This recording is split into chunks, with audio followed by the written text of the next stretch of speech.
truthfully.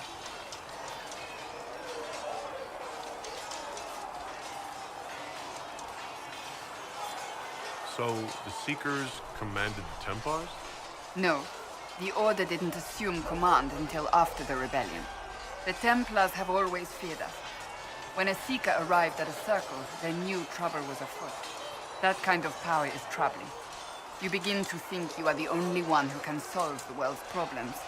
If you don't see a problem, it doesn't exist. If someone insists it does, they are the blind ones.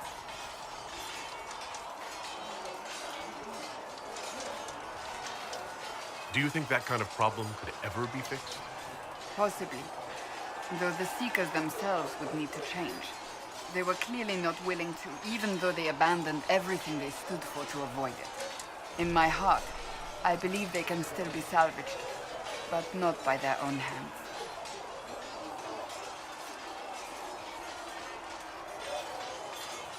You mentioned that Seekers have different abilities than Templars. Entirely.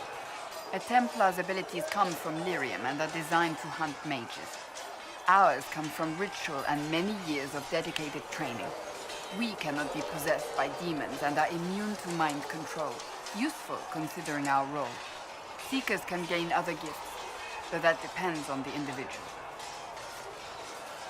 What kind of gifts do you have? I can set the lyrium within a person's blood aflame. Both mages and Templars bend before my will. Some Seekers use it to interrogate, others simply to paralyze. Once there was a Seeker who could use it to kill. That particular gift is considered rare.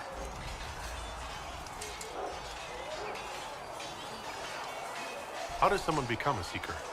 Most Seekers begin training in their youth. I was much older, an exception due to my noble birth. We train rigorously for years. Our bodies and minds must be elastic to undergo the vigil, and most fail even then. Is the vigil some kind of initiation? It is the rite every Seeker must go through in order to summon their gifts. A full year of fasting, prayer, and separation from all distractions, including other people. We empty ourselves of all emotion, focusing only on the purity of our devotion. And the moment it finally ends, it's wonderful. Faith realized. I cannot put it into words. I wish I could experience that. If the vigil was not so arduous, I'd say more should attempt it. What if mages never needed to fear possession by demons? I'm told it is impossible, however. I suppose I'll never know the truth of it now. Why did your order turn against the Chantry? We originally united with the Chantry through a treaty that stated they would keep mages under control. It was felt Most Holy had tacitly allowed the Circle of Magi to vote on its independence, thus breaking the treaty. The Seekers saw themselves as justified, and they led the Templars into a war of righteousness. You sound like you disagree. We knew what was happening at Kirkwall, where the Mage Rebellion began. We looked into reports of Knight Commander Meredith's harsh treatment of her charges years earlier. But we found so many shocking cases of magical corruption, it was decided her actions were justified. If we'd been there when it happened, if we'd looked harder at the root causes.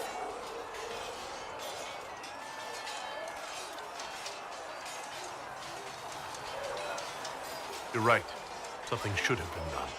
When faced with a problem, the Seekers would close ranks and crush it. We would find an answer, but only once we felt we weren't being coerced. The moment the mages voted for independence, our response was predictable. It was difficult to watch. I've no more questions. Greetings. I'd like to get to know you better. You would? Is that a problem? Not entirely. I'm just curious as to your motivation. Is there any harm in us becoming a little closer? Plenty. Is that right? As you wish. My name is Casandra Pentecost, daughter of the Royal House of Navarra, 78th in line for the Navarran throne. I joined the Seekers of Truth as a young woman, and was with the Order until they withdrew from the Chantry. I remained as the Divine's right hand, carrying out her order to form the Inquisition. And here we are. That's all there is to know, my lord. You're a member of Navarra's royal family. The Pentaghasts are a very large clan. Half of Cumberland could say the same. Really?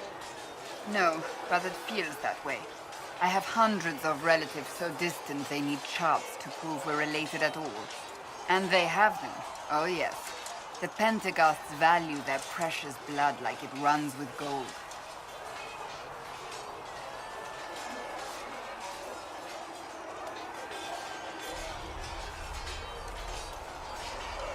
And you joined the Seekers to get away from that? It was a life worth getting away from.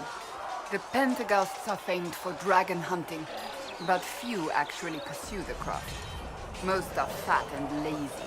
They pay lip service to the Maker and care only for idle pleasures and past glories. My brother was all that kept me in Navarra. Once he was gone, so was I. Tell me about your brother. I would prefer not to speak of Anthony. Another time, perhaps.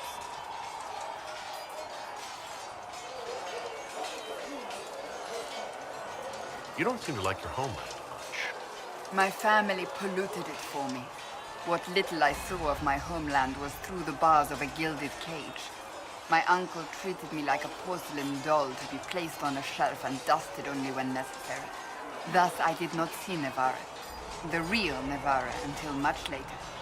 By then I realized I knew it not at all. Your uncle? What about your parents? They had the misfortune of taking the wrong side in the second attempt to overthrow King Marcus. The king executed them, but spared my brother and I since we were family, and children at the time. Thus we were raised by my uncle, a mortalitasi who preferred the company of his corpses to the living. Your uncle was a mortalitasi? A death mage. He still is.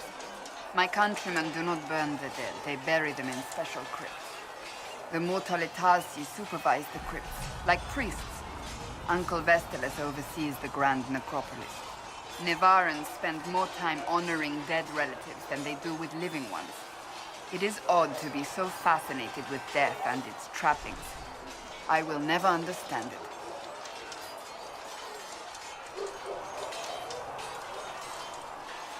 So you were the right hand to the Divine.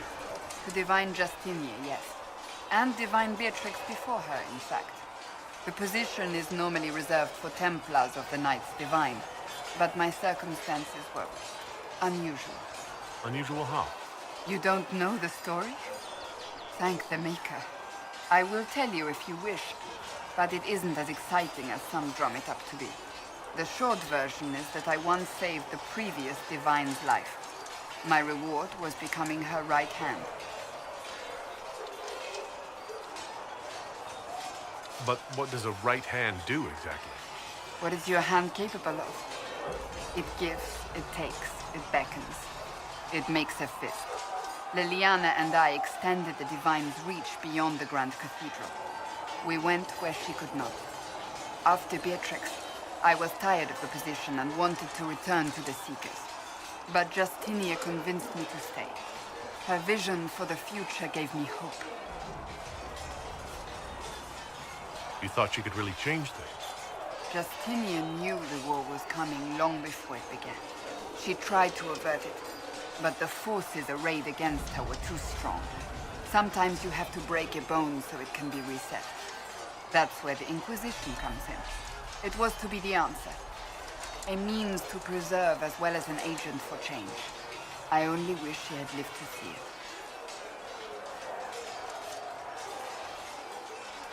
So what's the story about you becoming the right hand? Sweet Andraste, do you really want to hear that? It was, what, 18, 20 years ago?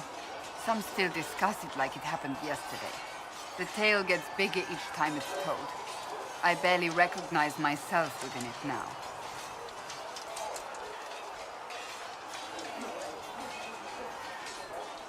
I'm sure you're just being modest. I was there. I think I know what happened. To hear others tell it, I alone saved Divine Beatrix from a horde of dragons sent to assault the Grand Cathedral. Rather impressive for such a young seeker, wouldn't you say? And the truth is? I stumbled upon a conspiracy to kill Beatrix. A Templar Knight Commander was at its heart. And there was a dragon battle at the Grand Cathedral, but I had help from loyal mages who rallied to the cause.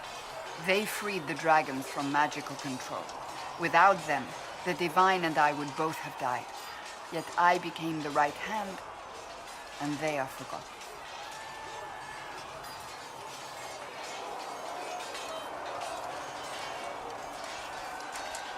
What happened to the mages that helped you?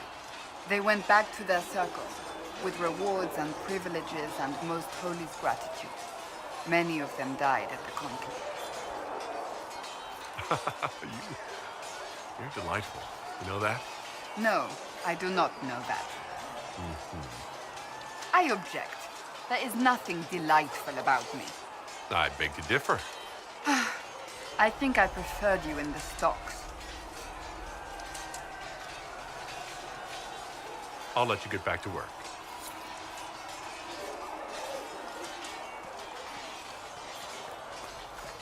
Heaven has been filled with silence. I knew that.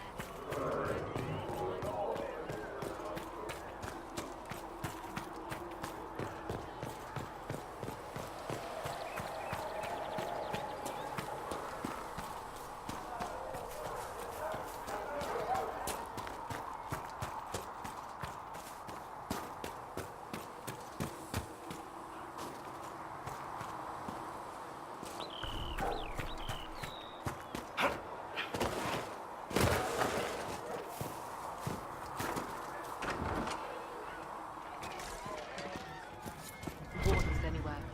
Nope. You're certain?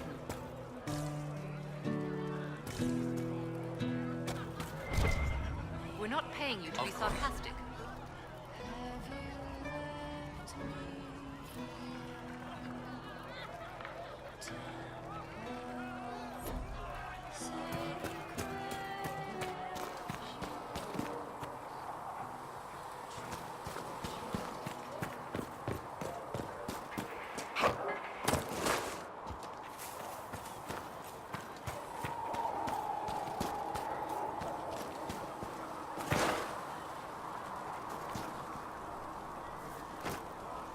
Need something?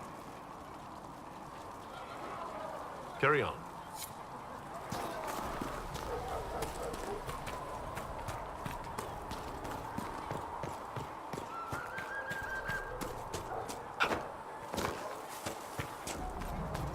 Walk safely.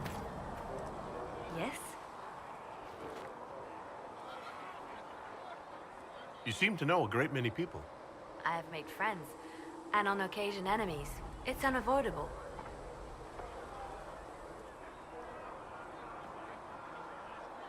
You have a history with the Warden who ended the Blight, don't you? I count him among my closest friends. I still write to him for advice when I can. He hasn't replied to my letters in some time. I try not to worry about it. He can take care of himself. They say you spent some time in Lothering. Did you know the champion? We spoke a few times. I seldom left the Chantry, and we never became more than casual acquaintances. I saw more of the Hawk twins. Bethany in particular. She would spend time in meditation at the Chantry, and she seemed to like my stories. The other one, the young man, he was a little surly. You seem to know Josephine quite well. I met her a long time ago, but we didn't become good friends until years later. After the Blight, in fact. I'd just returned to Val Royeaux, and she welcomed me back by throwing a diplomatic ball. She was the Antivan ambassador at the time, you see. The ball was... all right. Too many politicians. At midnight, Josie and I left to find a real party. We've been friends